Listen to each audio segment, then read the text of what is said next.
tout protocole observé, en voilà égalité. Nous voilà au terme de ces 3 jours de travaux consacrés aux états généraux sur la situation des femmes, de l'enfant et de la famille, la phase régionale délocalisée ici à Bamako. Je voudrais à l'entame de mes propos d'abord remercier très sincèrement la commission d'organisation pour le cadre convivial dans lequel nous avons tenu ces travaux. J'avoue que personnellement, quand nous avons reçu l'information, parce qu'on avait été saisi par une première correspondance au niveau de nos régions, nous notifiant effectivement la tenue de ces concertations au niveau régional. Quand nous avons appris que nous devons nous concerter à Bamako, nous avons eu des appréhensions quant à la qualité de la participation et de la prise en charge des préoccupations de nos régions.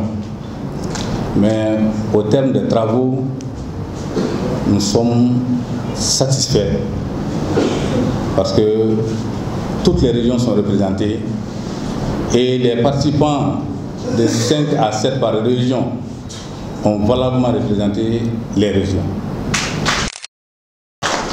Et j'en suis sûr que même si on était au niveau de nos circonscriptions respectives, ça n'allait pas dépasser ça.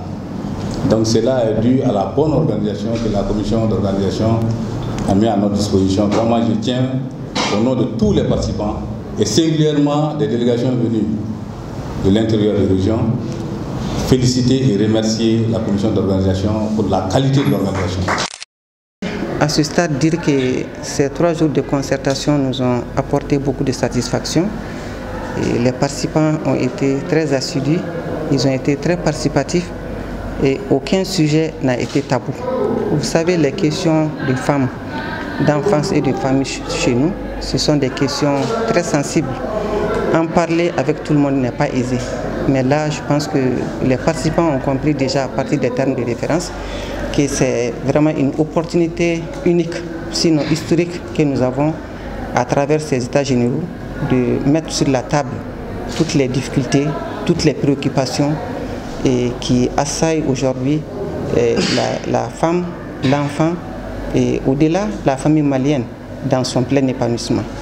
Donc pour trouver des solutions à des maux, il faut avoir le courage d'en discuter et je pense que c'est l'occasion que les états généraux donnent aux Maliens et aux Maliennes de pouvoir parler maintenant de ces questions-là et d'aller vers des propositions, des solutions et dont la mise en œuvre contribuera à améliorer sensiblement la situation de la femme, de l'enfant et de la famille malienne.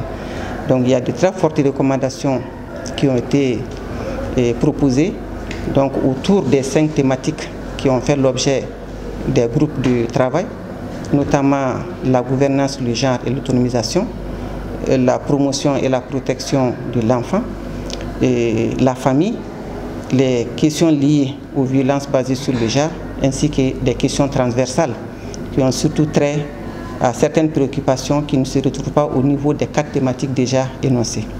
Et par exemple, là, on a parlé des questions de ressources humaines dont le département a aujourd'hui besoin, aussi bien au niveau national qu'au niveau déconcentré, les régions, les cercles. Il y a encore des services locaux qui ne sont pas créés, qui ne sont pas pourvus en ressources humaines. Ça, c'est une préoccupation majeure. Il y a les questions des ressources financières également. Ce département, je pense que le budget, et je parle sous le contrôle du département, je pense que le budget du ministère n'a pas encore atteint 2%. C'est autour de 1%, 1,30% du budget national. Donc comment faire face aux préoccupations de ces 3 groupes qui sont les plus vulnérables, qui sont les plus sensibles et qui rencontrent le plus de difficultés.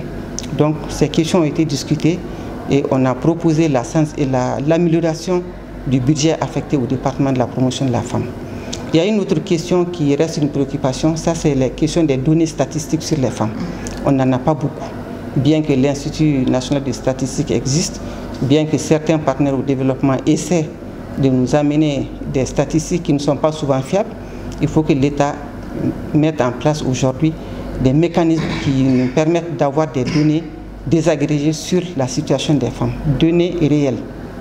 Il y a aussi la problématique de la planification, même du développement au niveau des communes où les femmes ne sont pas prises en compte, même si dans les PDSEC, on les nomme, on les cite, mais il n'y a aucune rubrique budgétaire qui est consacrée à la promotion des femmes, des enfants et des familles au niveau des PDSEC, alors que c'est la base du développement. Donc voilà autant de préoccupations sur lesquelles vraiment les participants ont bien voulu discuter, ont apporté leur contribution, parce que eux qui sont sur le terrain.